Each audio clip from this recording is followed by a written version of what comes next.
Assalamualaikum warahmatullahi wabarakatuh. Hello guys, welcome back to Garuda Fans Channel, Vitanev. Update ranking FIFA negara Asia setelah Timnas Indonesia mengalahkan Arab Saudi pada ronde ketiga kualifikasi Piala Dunia 2026 di Stadion Utama Gelora Bung Karno, Selasa 19 November 2024 malam waktu Indonesia Barat. Timnas Indonesia mendapatkan lonjakan ranking FIFA setelah mendapatkan kemenangan skor 2-0.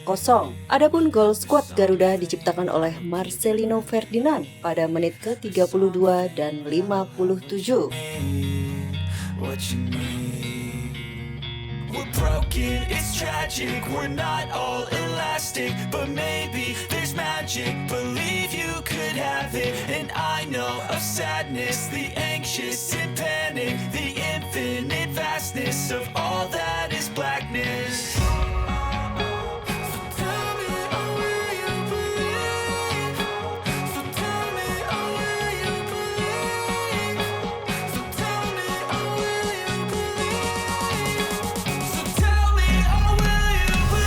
Mulanya Marcelino menyelesaikan assist Ragnar Orotmangun sebelum giliran umpan kunci dari Calvin Verdong yang membuat skor menjadi 2-0. Atas brace gol tersebut, pemain 20 tahun mendapat gelar Man of the Match. Marcelino juga mengantarkan atas penambahan poin ranking FIFA untuk Timnas Indonesia. Dilansir melalui Football Ranking per 21 November 2024, ranking FIFA Timnas Indonesia mendapat penambahan 16,23 poin. Hal tersebut termasuk besar karena Timnas Indonesia terpaut jarak jauh dari Arab Saudi di klasemen ranking FIFA. Maka tim yang lebih lemah berhak mendapat poin melimpah ketika meraih kemenangan. Timnas Indonesia sendiri sebelumnya menempati peringkat ke-129, sementara Arab Saudi berada di posisi 59 ranking FIFA. Kini setelah menaklukkan Arab Saudi, Timnas Indonesia berhak naik 16,23 poin.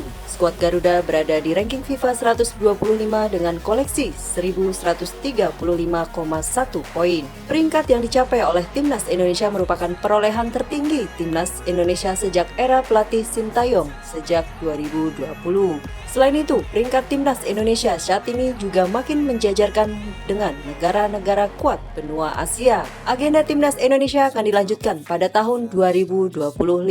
Pada 20 Maret 2025, Timnas Indonesia akan ke Australia lebih dahulu sebelum menjamu Bahrain pada tanggal 25 Maret 2025 di Gelora Bung Karno. Pada 5 Juni 2025, Timnas Indonesia akan menjamu Cina sebelum menutup ronde 3 di markas Jepang pada tanggal 10 Juni 2025 mendatang. Dari rentetan jadwal ke depan, tidak ada tim yang memiliki ranking FIFA lebih rendah daripada Timnas Indonesia. Keberhasilan naik peringkat Timnas Indonesia mampu menyalip posisi Malaysia yang sebelumnya berada di atas peringkat Garuda setelah menang melawan Laos 3-1 pada tanggal 14 November 2024 lalu. Tapi hanya satu hari guys di atas kita. Timnas Indonesia saat ini bertengger di posisi ketiga dengan koleksi 6 poin dari 6 pertandingan di grup C putaran ketiga kualifikasi Piala Dunia 2026 zona Asia. Persaingan di grup C putaran 3 kualifikasi Piala Dunia 2026 zona Asia begitu sengit.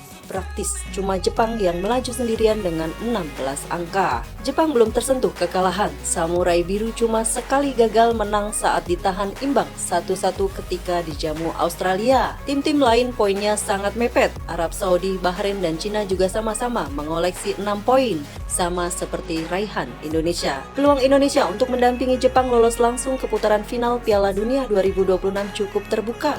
Indonesia cuma terpaut 1 poin dari Australia yang ada di urutan kedua. Seperti diketahui, hanya 2 tim teratas yang lolos langsung. Bila bertahan di posisi 3 atau 4, Timnas Indonesia juga masih punya kesempatan berlaga di Piala Dunia 2026 lewat playoff. Ada 7 pemain Timnas Indonesia terancam absen saat menjamu Bahrain di matchday ke-8 grup C kualifikasi Piala Dunia 2026 zona Asia Selasa 25 Maret 2025 mendatang.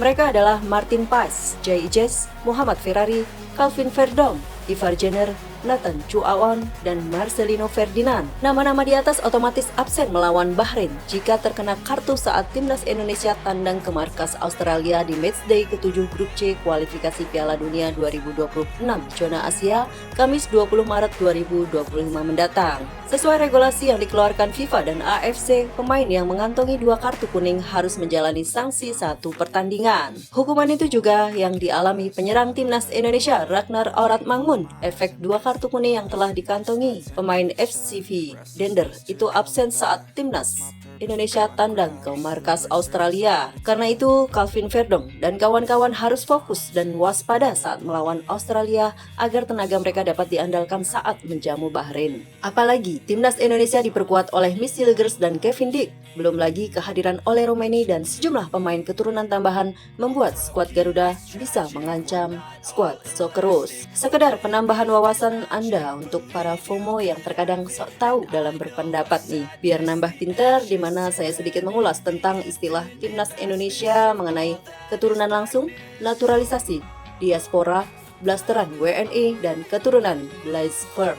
Untuk keturunan langsung, dilahirkan dari orang tua Indonesia, tumbuh di Indonesia, dan tinggal di Indonesia sejak lahir. Contohnya pemain timnas kita ada di Rizky Ridho, Marcelino Ferdinand, Witan Sulaiman, Pratama Arhan, dan Asnawi Mangku Alam. Sementara untuk naturalisasi, orang asing yang bukan warga negara Republik Indonesia, namun telah menetap di Indonesia paling singkat 5 tahun berturut-turut atau paling singkat 10 tahun tidak berturut-turut. Contohnya Christian Gonzalez dan Mark Klok. Kemudian untuk diaspora, pemain yang berasal dari luar negeri namun punya garis keturunan Indonesia, bisa dari orang tua atau kakek nenek. Contohnya Jay Ijes, Justin Hubner, Sandy Walsh, Ivar Jenner, Tom Haye, Nathan Chuaon, Rafael Struijk, dan Ragnar Oratmangun. Dan untuk blasteran WNI, pemain yang membela timnas Indonesia tanpa proses naturalisasi, dilahirkan dari orang tua berdarah Indonesia dan luar negeri seperti pasangan suami istri. Contohnya Ronaldo Wateh, Egy Maulana Fikri, dan Elkan Bagot. Dan yang terakhir, keturunan Blijvers, sama sekali tak punya darah Indonesia, belum pernah tinggal di Indonesia selama 5 atau 10 tahun, namun berasal dari keturunan orang Belanda atau Eropa yang pernah menetap permanen di negara koloni seperti Hindia Belanda dan menjadi penghuni tetap di negara bersangkutan. Contohnya di timnas adalah Martin Paes. Gimana guys, sudah cukup paham ya? Jadi stoplah membuat statement-statement soal naturalisasi dan lain-lain. Tujuannya cuma satu kok, mengharumkan nama bangsa di kancah internasional yang notabene mereka semua adalah anak bangsa, juga bahkan yang tidak mengalir darah Indonesia pun berjuang membela negara tercinta ini. Sekian dari saya guys, salam sehat untuk Anda semua. Terima kasih yang sudah support channel ini dengan like, comment, share, subscribe-nya. Sehat selalu untuk Anda dan keluarga. Just leave your comment below. See you and thanks for watching. Wassalamualaikum warahmatullahi wabarakatuh.